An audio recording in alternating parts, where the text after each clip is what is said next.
has stepped away and leaves behind the opportunity for numerous drivers to steal the show. Tonight we arrived at Daytona International Speedway here in Florida. We are in the infield of the famous oval. This is a 0.86 mile layout utilizing that infield road course. And what's interesting about this layout, you'll notice in the dirt, it's got a street circuit mentality. Walls are exceptionally close, and that jump is immensely difficult as well, just like the one in Phoenix. With Victor Vallee in the production truck and Cody Erdmann next to me in the MRT retirement home. Oh, wait a second, I wrote my script wrong. I mean the commentary cube. I am Josh Mertz as we welcome you to round 8 of the Simracer Coin NASA Rallycross Challenge in 2020B. Our broadcast and series presented by Simracer Coin, the cryptocurrency made by Simracers for Simracers, and our racers will race to own the winner's coin tonight. I just realized I got that year wrong. Welcome to ASN. Cody Erdmann, no Bo, no Magnus. I'll get to you in a second, actually. Format's 21 cars. We have 4 heat races, 6 laps apiece. Joker lap once, top 2 transfer. Then we have 2 consolation races, 5 laps apiece. Joker lap once, and the winner will transfer. 10 cars, 10 laps.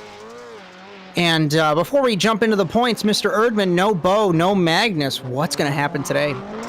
Yeah, with those 2 guys not showing up this week, it's gonna be interesting because those 2, I would say, almost locked final spots that are now open.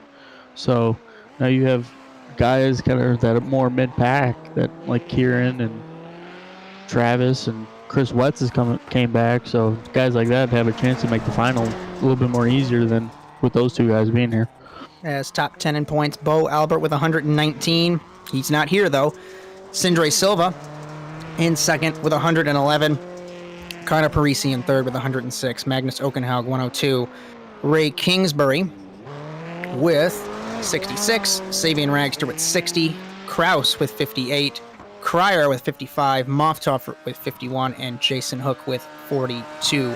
Constructors Championship. This championship is relatively sealed. Fox Gaming Spark LLM 102 points ahead of Jim Beaver Esports. Renovo, iDrive Sim, LRL, all of them languishing down in the order. Realistically, given the fact of poor scores or they've been missing drivers throughout the season. And Subaru more than likely can clinch this Manufacturers Championship, 155 points over Volkswagen's 120. They'll need, quick math off the top of my head, 46 points to lock that up before we go to Atlanta. As Jake Robertson was 0.3 of a second up in practice. We take a look in qualifying, though, and it has swayed back to Connor Parisi, 39.400. Jake Robertson, 39.592. Sindre Silva, 39.7. So our World Championship drivers in the top 3. A couple notables. You did mention that Chris Wetz, the man from Texas, third all-time on the wins list, has returned. And a guy named Matt Hartley, our champion a couple seasons ago. And Connor Parisi's got new livery this week, so putting it to good work, putting it on top step for qualifying. I did actually notice that beautiful car number 11, Fistful of Bourbon, Jim Beaver Esports. You'll notice, I want to say there was at least one Camping World car in the race tonight. Ray Kingsbury running that livery. Marcus Lemonis, the CEO of Camping World, I think he's giving $100 in iRacing credits to every driver that he sees run that livery. So hopefully we can get Camping World, big partner in NASCAR, some viewership here in NASA, and maybe even some viewership and some partnerships here, but I won't beg too much. Gridding for heat number 1 already, Connor Parisi, Matt Hartley, Jason Hook, Savian Ragster, Andrew Howell, and Romain Rateau. And this first heat race, I'll always remember this track because turn 1, you go into the hairpin, and I crashed into Parisi on my first race on an Oculus Rift. That was a little embarrassing.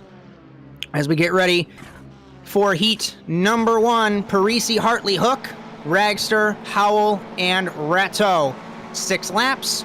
Joker once, Green flag. Looks like Rateau might have jumped the start. We'll have to keep an eye on that, but the Frenchman out and away from the rest of the field into turn one. Side by side, Hartley with Parisi exiting turn one. Ragster peeks to the inside of the former champion, and he gets the third spot into the dirt for the first time. Rateau leads Parisi, Ragster, Hartley, Hook, and Howell.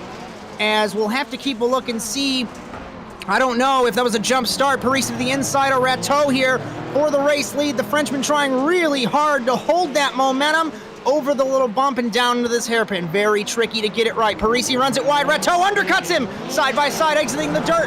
Back out onto the infield road course here at Daytona. Romain Rateau with a huge advantage. I say huge because he's holding off Parisi as we get ready to end the first lap. It's Rateau, Parisi, Ragster, Hartley Jokers, Howell Jokers, and then it's Hook in sixth.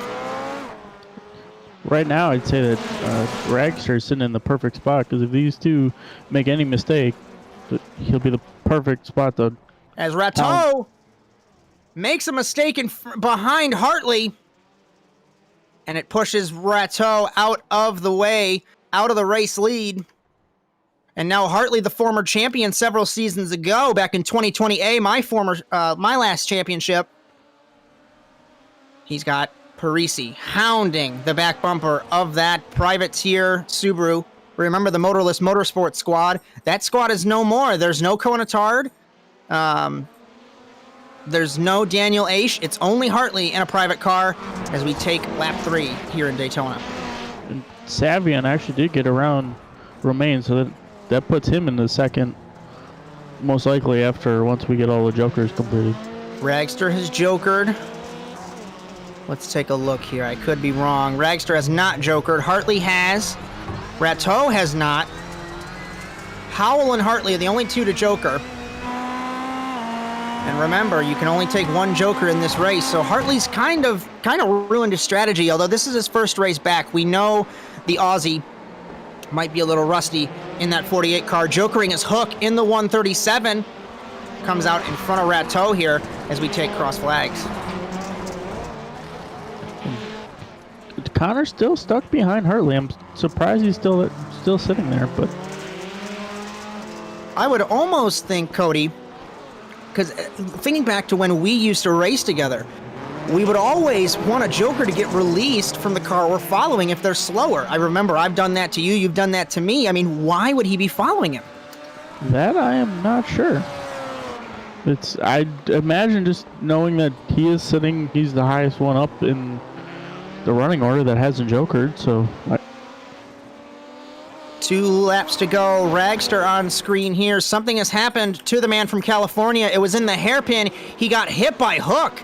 And I don't mean just hit. He got sent by the Australian. And it puts the 91 out of it. That's something that's happened it's very hard to get this corner right. That happened in that accident that you're looking at Hartley and Parisi go through. There's a bump. Right when you turn left, there's a bump on the transition of the asphalt from what would be the apron to the regular road course. It jumps the car. You almost wheel hop, and I've sent it numerous times off the road. And also, you're making a left-hand corner, so you're putting a lot of pressure on that right front. The left rear is almost coming off the ground when you're going through there. So the car does not like to stop to that corner at all. As we ride on the helmet cam of Connor Parisi, the pro driver, World Championship eSport driver for Jim Beaver Esports. Fistful of bourbon on that car. We'll have to see if he can get by Matt Hartley in the 48, the former champion.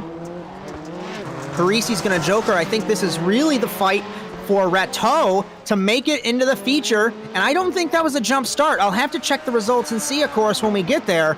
Parisi jokers in the 11. This will give him pole position and a transfer spot here in Daytona Beach, and Hartley on return transfers in the 48.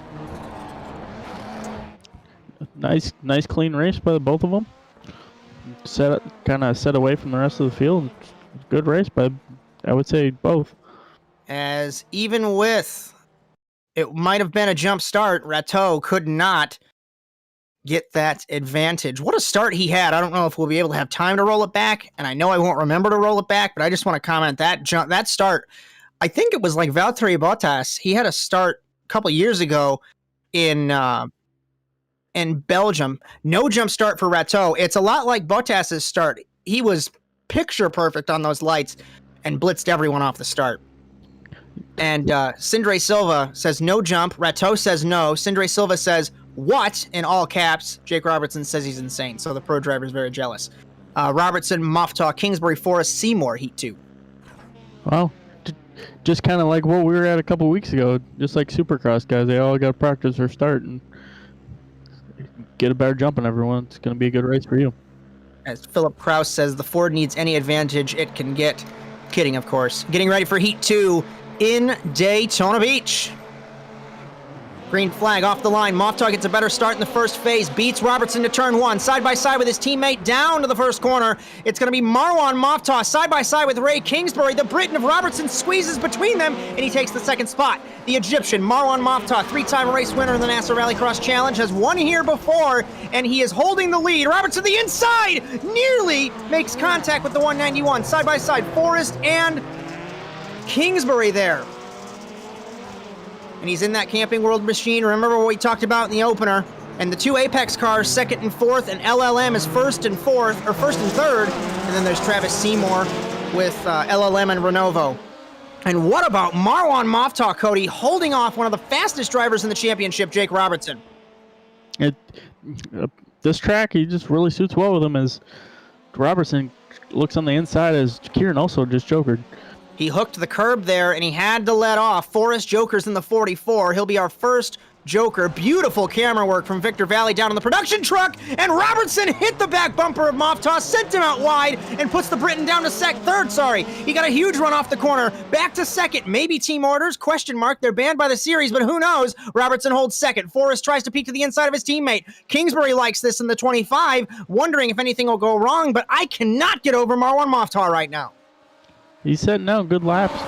Just looking out the front windshield, not worrying about what's in his rearview mirror. So Forrest jokered last lap. He's racing his teammate. Kingsbury jokers in the 25. He comes out ahead of the Apex cars. It's going to affect Robertson's jump. Contact between the teammates. Forrest off the road, over in the 44. Huge crash for the man from Indiana. Seymour hits him. Kingsbury, I cannot stress enough how perfect that strategy was for the LLM boys, and the Apex cars, unfortunately, involved in that accident. Wow. This is playing out perfectly for the LLM cars. Robertson has not jokered, though. He's going to have a decent delta over Kingsbury, but I know for sure he won't be able to get this race win, I don't think. Cross flags as clouds cover the sun here in Daytona Beach. It does seem, though, that Ray, or at least for that last lap, was starting to pull away. Huge jump for Robertson there.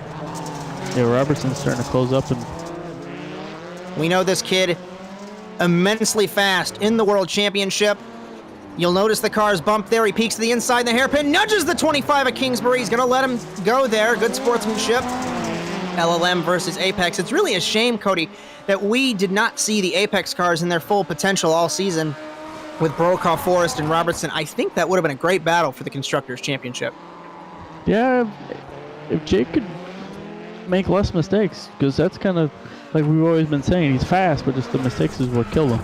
If he can limit the mistakes, he'd probably be up there. Huge run off the jump, and what a pass by Jake Robertson, and we rode on board car number 22 on that visor cam. He gripped up exiting the jump, and that's something that I could never do in these cars here, is just somehow find grip and not overdrive the car, and he managed to do it. Wow. Especially on the dirt. The dirt's so hard to find that grip. As we take the white flag here in heat number 2, they certainly go quickly here in Daytona Beach, and Marwan Moftaw trying to get that middle grid spot, but Jake Robertson hounding the 191 to try and take that position. If I look on lap count here and the graphics we've supplied, actually Moftaw has not jokered, it doesn't look like. So the 191, I want to say, is pretty concrete in making it in a victory here. And both have ran their fastest laps the last couple laps here, so they're really trying to push it to stretch away from Ray here. But Ray has jokered, so that's not going to help the American from Connecticut. Jokering is the Egyptian, jokering is the Briton. And checkered flag, Moftaw holds off Robertson for heat number 2 here in Daytona Beach. Kingsbury, Seymour, and Forrest round out our order. And we are just getting started here in Daytona. Definitely good race for the first two. Marwan put a good race and got a good jump and got himself the victory. As heat number 3, Sindre Silva on pole position, Adam Thomas, Bodie Cryer, Robbie Larill, and Chris Wetz in car number 71.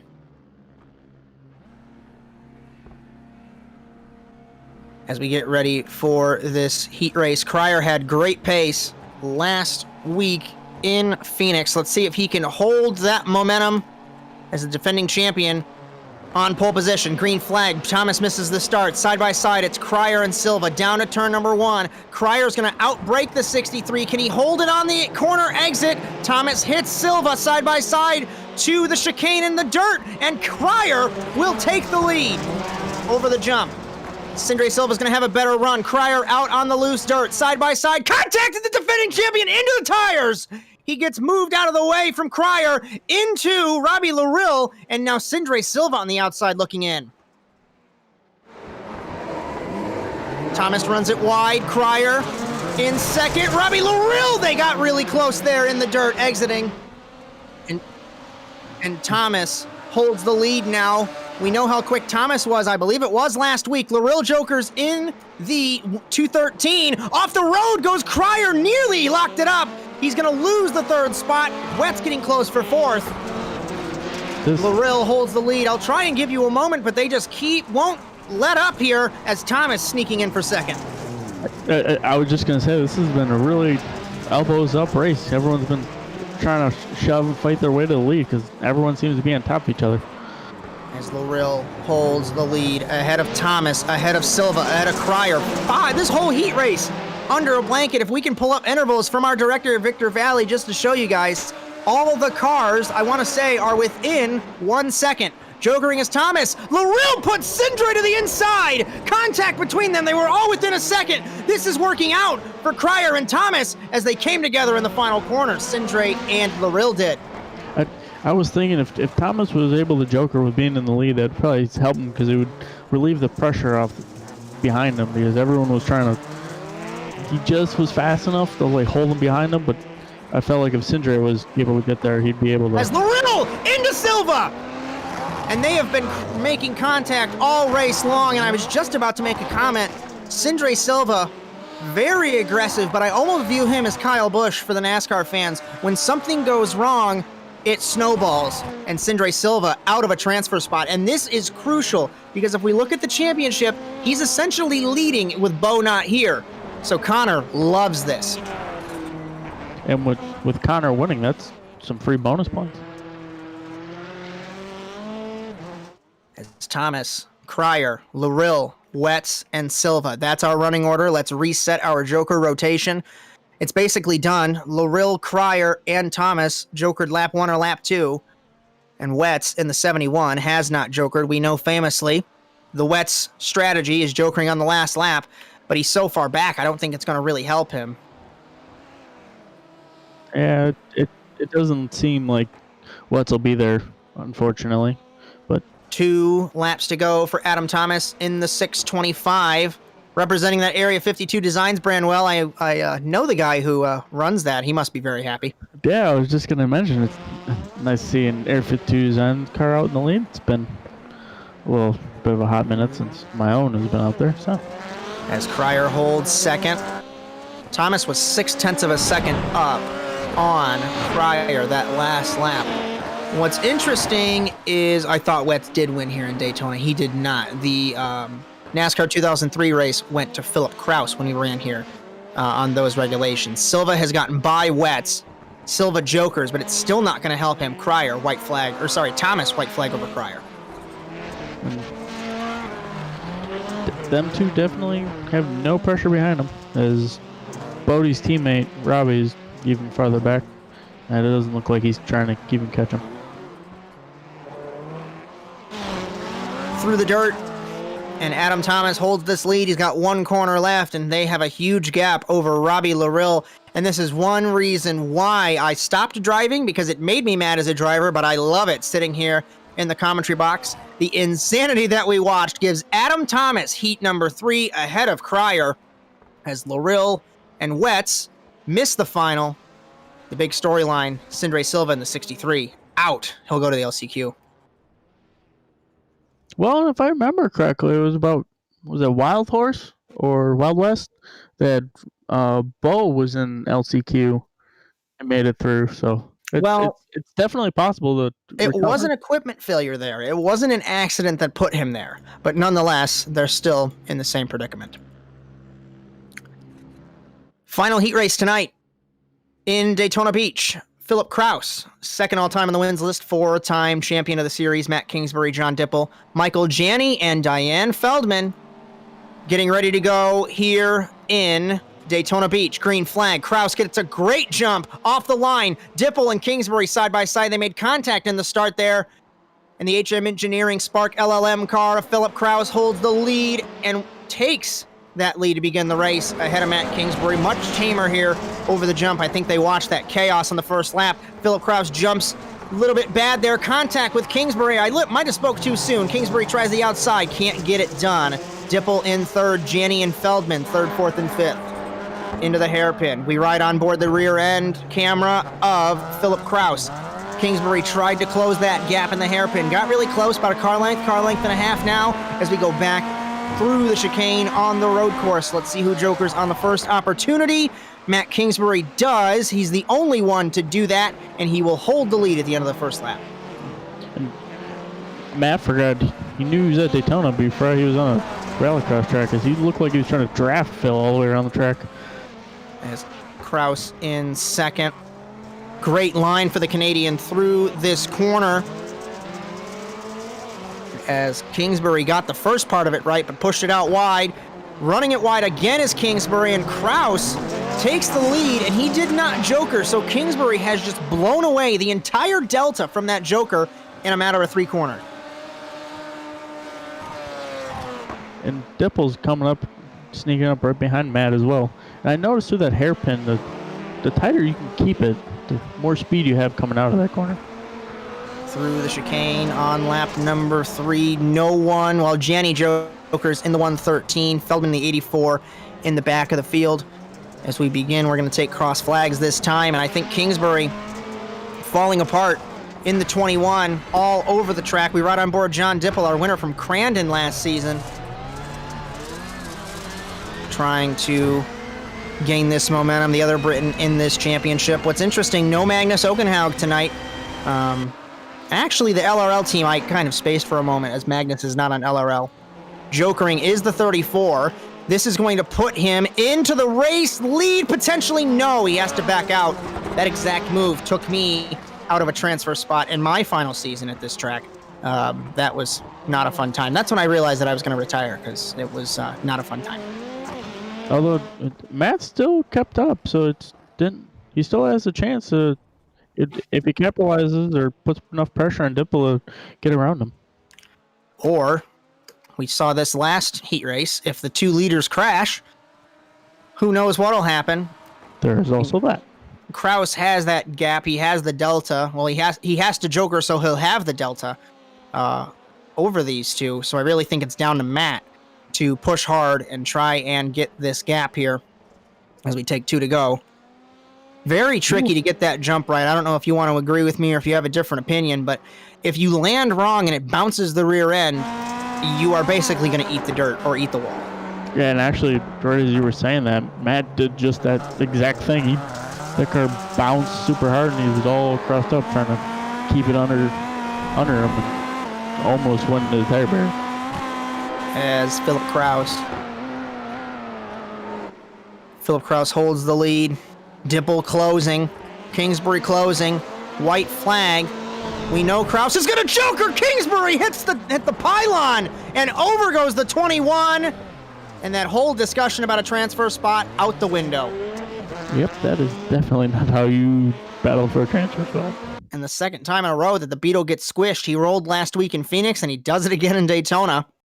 And this time it was his own doing. As I was just about to mention that, we catch that camera angle. He clipped the left rear, and that's very easy to do. Remember, these cars all-wheel drive in the Simracer Coin NASA Rallycross Challenge. You hit the gas, you're just going to push out wide if you don't have any grip. Final corner, Philip Kraus wins Heat 4 ahead of Dipple, who transfers as Kingsbury, Janney, and Feldman to the LCQ. Wow, that round of heat races was something else. Do you think we have any surprises for this week? I have a gut feeling that Sindre might not make it. I mean, we'll watch and see over the next 10 minutes, 5 minutes, whatever it may be, but I just have a gut feeling that knowing how crazy these LCQs are and one position transfers, let's look at the grid. Rateau, Larill, Hook, Silva, Howell, Wetz. Silva's in 4th position. If I think I know the grid correctly, I think it's 3x3 here. He's going to be inside on the 2nd row. He does have Romain, though, who has shown he's got really good speed, but also similar to Sindre, we're kind of on the aggressive on the driving style. So we'll, as we saw Rateau's unhuman start last heat race he was in Daytona Beach. Once again, great camera work from Victor Vallee down in the production truck. We'll hear from him in a couple moments' time after the B main, but we get ready to see who will be our 9th seed here in Daytona Beach. And anything can happen over these 5 laps. Green flag off the line. Rateau gets just as good of a start as the last race. Robbie Larill comes over into Silva. These two have a history. Into turn 1. Rateau hit by Larill, and guess who benefits? Sindre Silva. As over the jump, Larill, Rateau, Hook, Wetz, and Howell all battling amongst themselves. Robbie Larill pushes out wide, Rateau pushes Hook out wide, and you know that he wants to redeem himself after getting hit by Larill in turn 1. Contact between them, contact aplenty. Larill, Hook, Wetz there. And Sindre Silva loves this, Cody. He has a huge gap on this first lap. Sometimes being in that 2nd row is almost more beneficial because you'll let the front row miss the whole corner and you just make sure you make it, and it's just exactly what Sindre did. As contact exiting the Joker, Larill pushes Rateau out wide. Rateau has been a ping pong ball, not of his own doing, all evening long here. Wetz has parked it in the 71, so we'll take the man from Texas out of it. Hook and Rateau battling side by side. This is for the 3rd position. Remember, there's no transfer involved in these spots, but they're battling for the lower points bank positions. I can't get over Sindre Silva. I'm going to take a look. The gap. And Rateau had a slowdown from the infield. Last lap, Sindre Silva, it was 4 seconds at the line. Let's see what it resets to. 5.3 over 3 laps. There's a golden horseshoe somewhere on Sindre Silva. And I know a lot of these guys would like to grab that horseshoe because that start, I can't get over it. Yeah, that was a picture-perfect start for being in the 2nd row. I do remember a couple of times when we were racing, I always would like to take that 2nd row for that reason. Because if I recall correctly, when we raced NASCAR 2003, it was open grid choice. You had a pick of what you would do. And I recall you doing that. I've done it once before. I remember an LCQ in Bent Twig in Vancouver. I took the 2nd row of the grid. Everyone pushed it out wide on that start. And I was able to sneak away and take that LCQ win. So these guys battling hard. Larill and Hook, they are teammates. Sindre Silva out and away from the rest of the field. But what could have been for Romain Rateau? The Frenchman had a great heat race. He had a great start. Just got nudged by Larill in the 213. And it's interesting that Larill and Sindre didn't come together in that start. I thought for sure, given the accident that they had, they would have come together. Shows how good both drivers are to keep them off each other. As you got the 3 digital gaming or digital global racing. Sorry, you got them putting on a good show for the fans and probably have a good photo session while doing this. As always, prevalent on social media is the DGR crew: Jason Hook, Robbie Larill, Andrew Howell. Great support from that Australian squad. Yeah, as I want to say, they have 6 or 7 cars.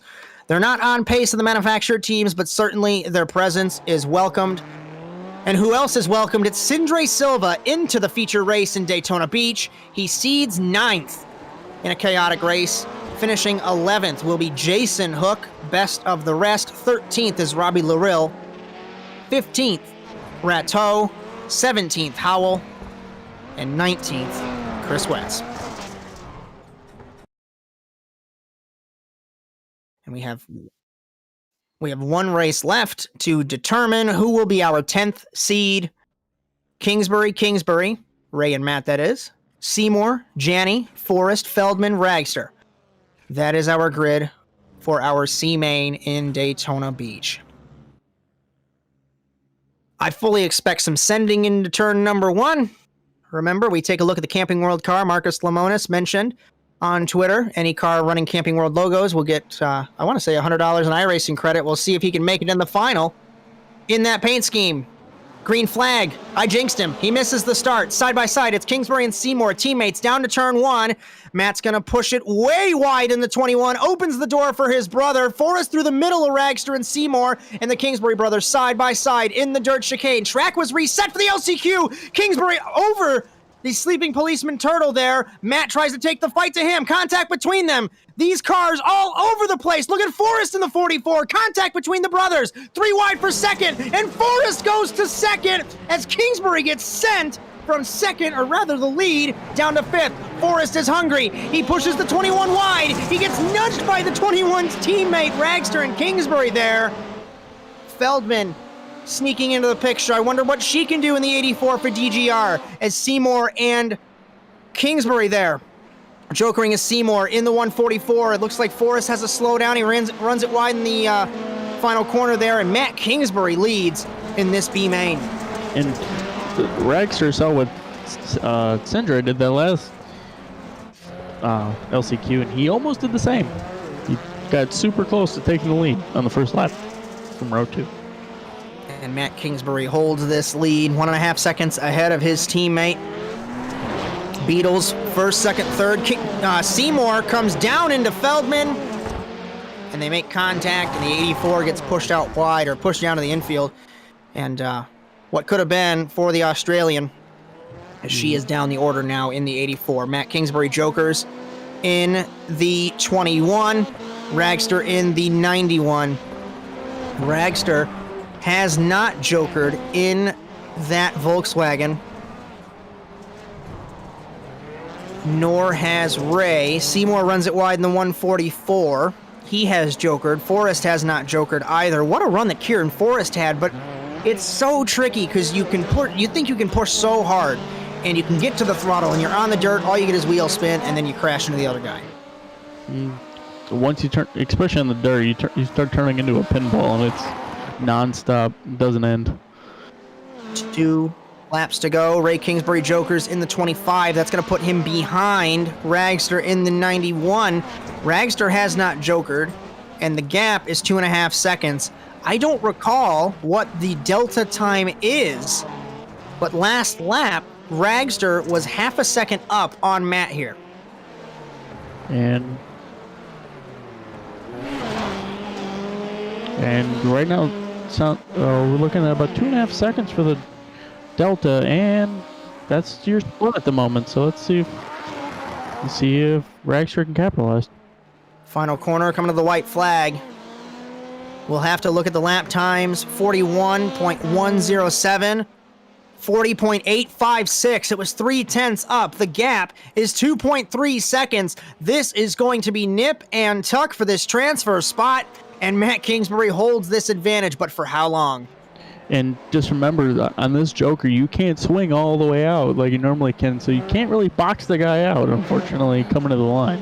As there is the commitment line. That was a good point, Cody. There's a commitment line in and out of this Joker in Daytona Beach. So we'll have to see what will happen. Final corner for Matt Kingsbury. Jokering is the 91 of Ragster. This is going to be very close. No, it's not. Kingsbury will seed 10th, winning the B main. 12th is Ragster. 14th, Ray Kingsbury. 16th, and the final point to Kieran Forrest. 18th looks like will go to Diane Feldman. 20th to Jenny, and 21st to Travis Seymour as we begin warm-up in Daytona Beach.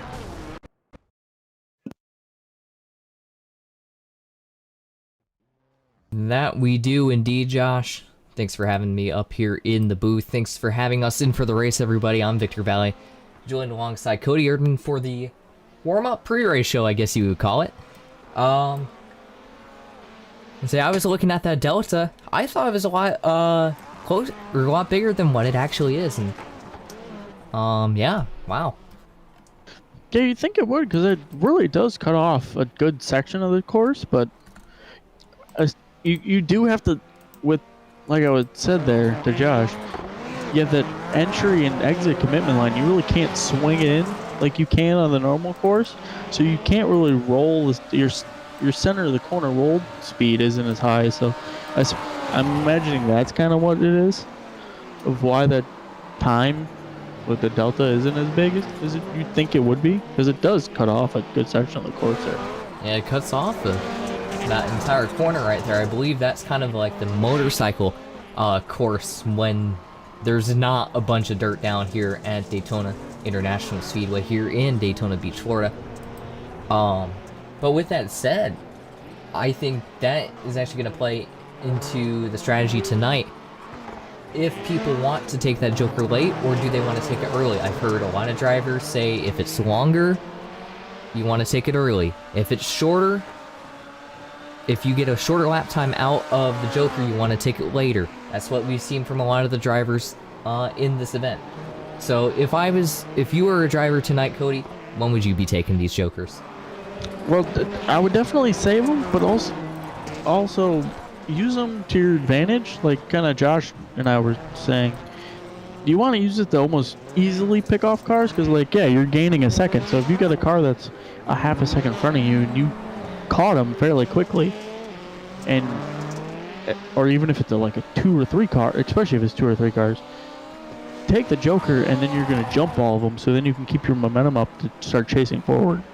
So you use the Joker as one of a benefit of passing cars easily, not having to put your elbows out and possibly get a penalty if you accidentally turn them. But that was the strategy I learned through when we were running that helped me win 2 titles. And I know Josh did the same thing.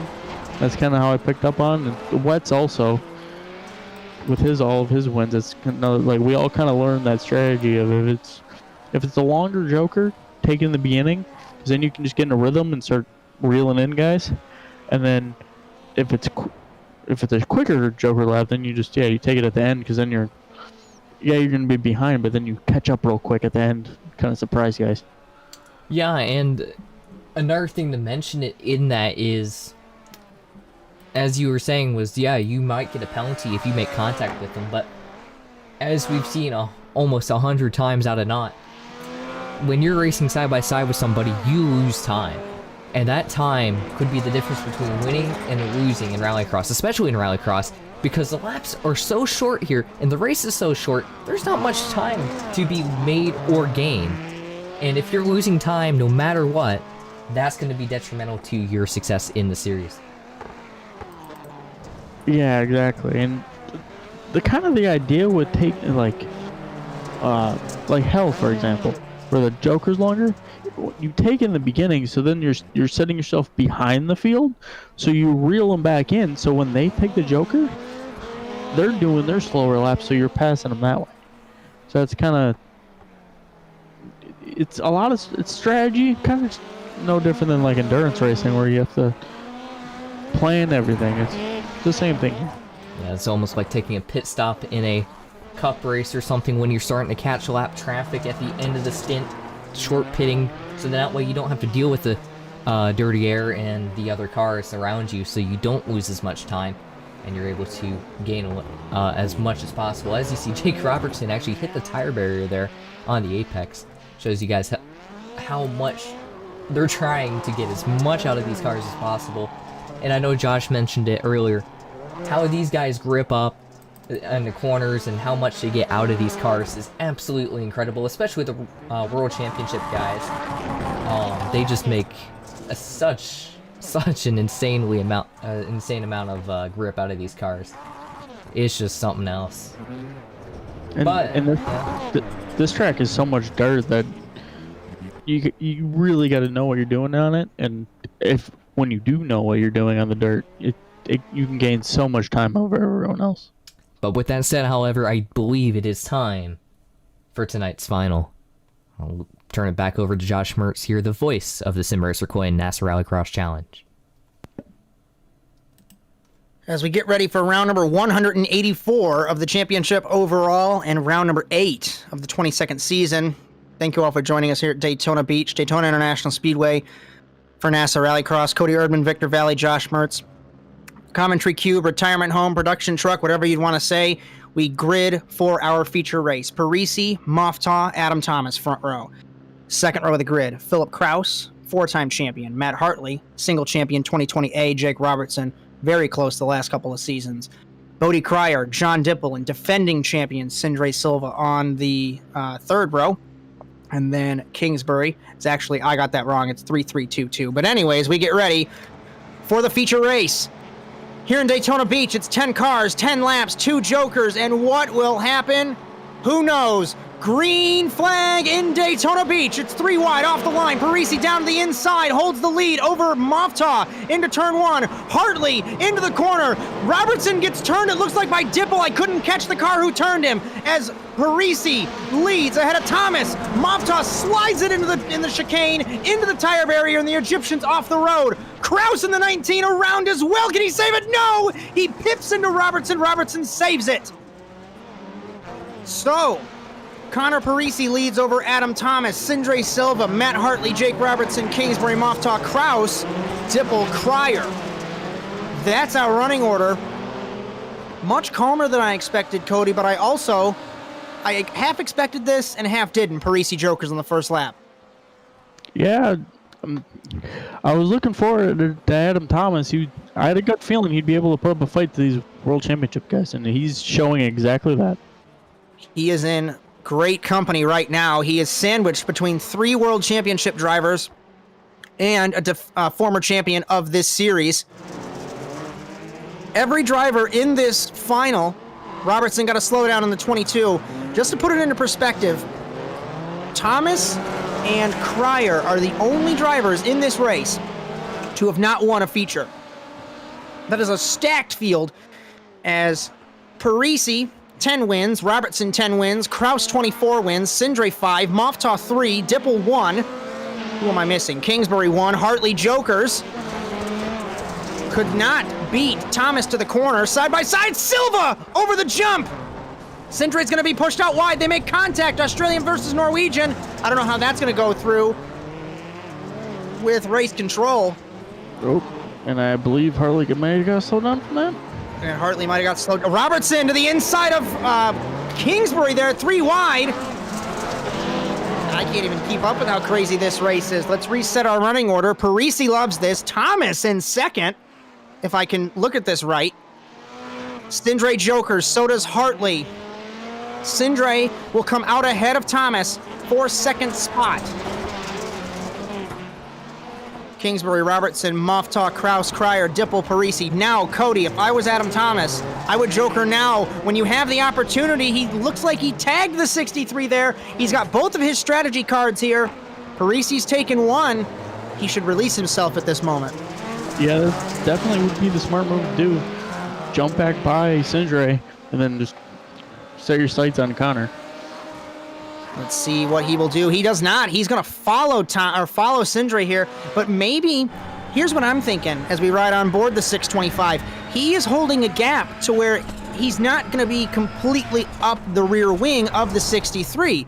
There's a little bit of a speed differential, so Thomas can hold this gap at a safe distance and still be ahead of the Norwegian.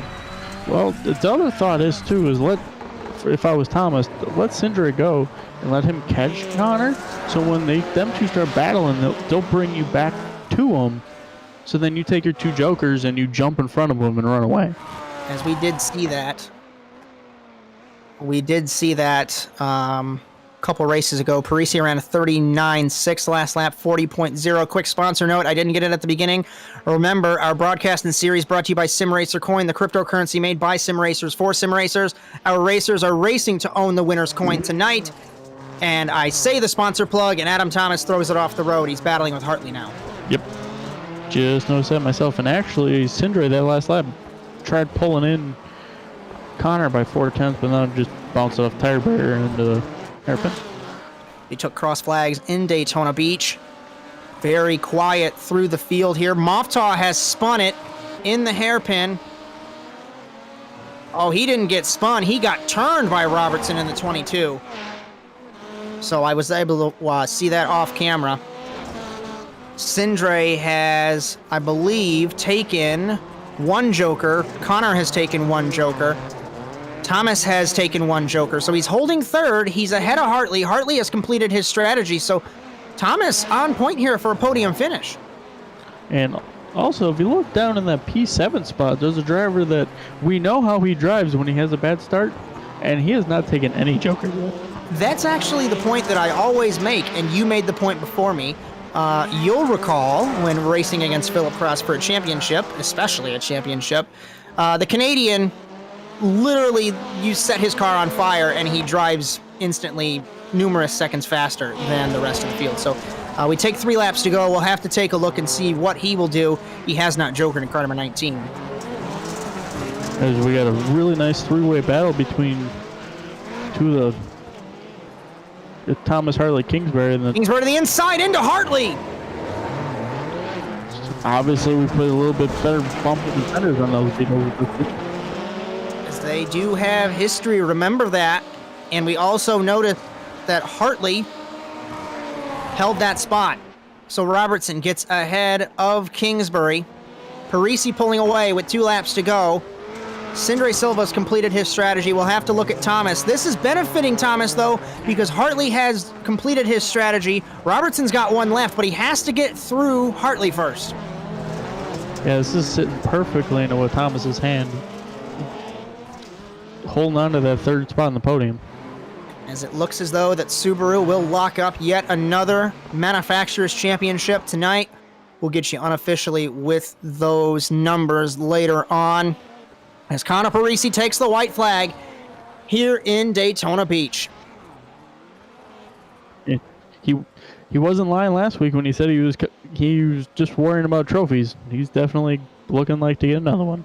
He's going to try and make it 3 in a row and tie the record that Jake Robertson and this guy named Cody Erdmann have with the number of wins in a row in the season. Your record is in jeopardy, but it's always nice to see records in jeopardy. Hartley holding off Robertson there. They are battling for the 4th spot. Jokering is Parisi on our final lap, and he'll drink more whiskey. Parisi wins in Daytona Beach ahead of Sindre Silva. Adam Thomas will have to look at the podium here, Cody. Exiting the Joker is Robertson, and Thomas is going to get it, I think, at the line. Let's look at that gap. Hopefully we can catch it by 3/100ths of a second. Adam Thomas on the podium ahead of Robertson. Hartley rounds out our top 5. Then it's Kingsbury, Kraus, Cryer, Moftaw, Dipple. As what a race in Daytona Beach. That was a perfect race by Connor. He got out front, made sure Joker right away to kind of set himself in front of the field and just worried about hitting his lap times and running away. As we begin our post-race show, we will begin with our interviews this evening. We're going to start out with Adam Thomas in the 625. We'll have Mr. Cody Erdmann interview his former teammate once we get him down into... Where did he go? Here he is. Let's move him up here. And Cody Erdmann.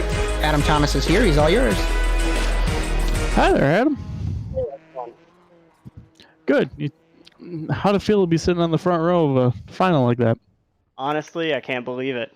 I been struggling to make a feature, all season, so that was pretty great. once you got through the first lap there, what were you thinking of having World Championship drivers nose to tail right in front of you and behind you? Yeah, well, I'll have to say it's a little intimidating. I knew Sindre was faster, so I wasn't going to try and joker back in front of him. Probably would have caused some chaos, but I will say towards the end of the race, I started getting a little sketched out as the track rubbered up over that jump. So Jake and I had a pretty incredible finish. Yeah, I was just about to mention that. When you were going into that final corner and you saw Robertson behind you, did you think you were going to be able to get him coming to the line? So I actually didn't even know he had a joker, but my throttle pedal started malfunctioning on the last lap. So I was really just trying to finish, and then someone in my team called out that he had a joker. So, pedal to the metal, and somehow got him by, I think, like a 10th. Yeah, it was about 200ths of a second. Oh, wow. Nice. Yeah, it was super close. Is there any sponsors you'd like to thank for having a good run like tonight? Nope. Just out here driving, having fun. So no sponsors. Well, glad to see that Area 52 Designs car and on at least one step of the podium. So absolutely. Thanks for a good driving. Cool, man. Thanks a bunch. See you next week. Yep. See you guys. I was gonna say, I guess Adam gave Cody a little bit of a cold shoulder there, but I know somebody who won't give me the cold shoulder. That's Sindre Silva. Sindre, P2 tonight. I say it was a chaotic race for you, but you come home second. I guess it's kind of damage control for you after a chaotic heat there that left you in the LCQ and on the back row. Yeah, I'm fighting. This is tough, but I'm fighting in the championship here with Connor, and he got his heat win, so that even made it more pressure on me to get that as well. But yeah, it was a tough hit for me, and I only knew that I needed to do everything in my power to get up there, and thanks to Phil and Marvin for just helping me through that start in the final made this possible. I was so close to getting slowdowns, to crashing out, to things like that in the final, and then just So you definitely gave it your all out there, man. And honestly, with that OCQ start, how did you go from the second row to the lead after the first corner? Just talk us through that, because that seemed like some kind of insane heroics right there for your Fox Gaming Subaru. Yeah, it's in the power of Fox Gaming. It's just like the car. I felt I had a good launch. Just knew that people didn't want to defend on the inside there, so just stuck in, and people want to break themselves into T1. So just not trying to be rude or anything, but a little bit more experience, I think, made me stick that overtaking possibility on the inside. So that helped a lot to survive this LCQ. Yeah, you definitely survived. You made it into the feature start on the back row, made it all the way up to second. Have your passion on your sleeve there, wore your heart on your sleeve, I should say, and you also have a Fox Gaming behind you. So anyone you want to thank from there? Yeah, Fox Gaming, everyone in the organization, mega work, pulling off a sim racing team like this. I want to thank the Spark LLM guys for awesome support, spotting, awesome teammates to drive with in the NASA Championship. Our sponsors, Power, Earthquake, Sparebank, Fjordefell, and of course, Nocco. Alrighty, thank you so much for joining us up here in the booth, Sindre, and congratulations on your P2 performance tonight. Thank you for the broadcast, guys. And that was Sindre Silva, and I believe, if I'm not mistaken, Josh, you have the man himself, Connor Parisi, coming up here in the booth just in a moment here, right? Connor Parisi, half of me says, this is annoying. You keep winning. I'm jealous. Where's my whiskey? That's my main question. Are you going to share with us? You gotta catch me to get some. Oh, that was Ooh, that was That a was good really reply. smooth. That was a smooth one. So just like the whiskey, I mean, probably. that was, I can't even like continue off of that. This is the point in the time where I would ask you, how was your race? How was the adversity? But you took the green flag and drove away. What did you see behind you, and how was the car performing?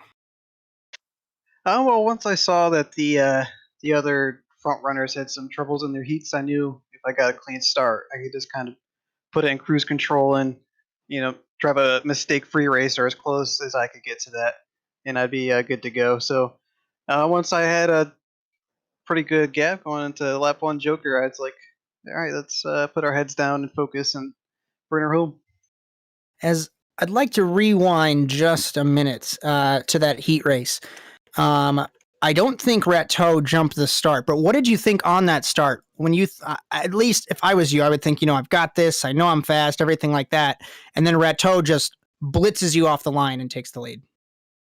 He was stealing my thunder. It's the one thing I do good is get the starts. He got the best start I've ever seen, I think. But once we got rolling, I got the fuel warning wicked early, and I was like, oh man, I misfueled it again. I'm gonna run out. So I just kind of put it around and didn't want to push it on fuel, so I just kind of stuck behind. It was Matt, and man, it was close on fuel. I need another click. And let me think if there's one other thing I'd like to ask. Oh, how about you have classes to teach washed up has-beens like me and Cody Erdmann how to drive?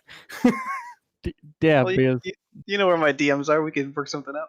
I guess that's fair enough. As we're gonna wrap this up, I'm sure we know who's involved in that program, but any partners you'd like to thank? I just want to shout out this special bottle themed livery, a fistful of bourbon.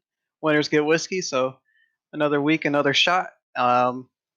Huge thanks to Matt for working that out, and everyone else at Jim Beaver Esports, and then of course everyone, Polaris, Razor, Dirtfish, Motorsports Drop. Got a lot of great partners over there. And then thanks for you guys for putting this on. It's been fun running this year. As I'm going to leave you with this bombshell and mic drop. Going into the penultimate round in Atlanta, you are tied with the championship lead with Sindre Silva. So 2 red plates next week. That's actually something I'll let you go in a second. I just thought about that. How does that change your mentality? It doesn't. I mean, without Bo, I thought we'd be pretty close on points. So it's still the same. Just try to get the win every week and hope Sindre has a little more adversity like he had tonight. But hope we have another good battle next week. I always want to have fun with this. All right, buddy. Good win, and we will see you next week. Thanks, fellas. See you. And Victor, final thoughts from you? Unless you forgot how to unmute a microphone. I was gonna say, I have to unmute here. You gotta understand, I don't have a button set up for that right now. I was not expecting that, but what I was expecting coming into tonight was an insane race, and we got that once again. I mean, gosh, I don't know what to say more than just wow. How do we keep having races this good week in and week out? I mean, Josh, I don't know if you know. Cody, I don't know if you know. But somebody's gotta know somewhere. I got one word to answer that question. Talent, because they all got it. I'd like to think Twilight Zone. Cody, your final thought? I'd say Connor drove a perfect race. Sindre did what he needed to stay within this title fight, because the way Connor's getting on a roll at the moment, it's going to be hard to stop him. So at least be within an easy fighting distance, because right now Josh, you and I know it's gonna come down to this final round, and a heat race can make the difference. Like, every single point's gonna matter these last 2 rounds. So, and that's actually a really good point. I recall, and I mentioned the history of the NASA Rallycross Challenge consistently. When we used to run on NASCAR 2003, I won one of my championships with a heat race victory. So every single point counts, and we've got 2 races left to figure out what's going to happen in the Simracer Coin NASA Rallycross Challenge. And make sure you tune in tomorrow here on the Automotive Sports Network for the R Designs Grand Prix at the Mid-Ohio Sports Car Course for GT Americas, presented by Simracer Coin. And remember, Rallycross, GT, and our ASN show is presented by Simracer Coin, the cryptocurrency made by Simracers for Simracers. Make sure you tune in next week at this time for Rallycross in Atlanta. Tomorrow also, you'll join Victor Vallee, Chad Irvine, and Mike Berry. From all of us here at the Automotive Sports Network, Cody Erdmann, Josh Mertz, Victor Vallee, Dylan Body, who else? Chad Irvine, Mike Berry. Hope you enjoyed today's coverage, and we will see you either tomorrow or next week. But until then, so long, everyone.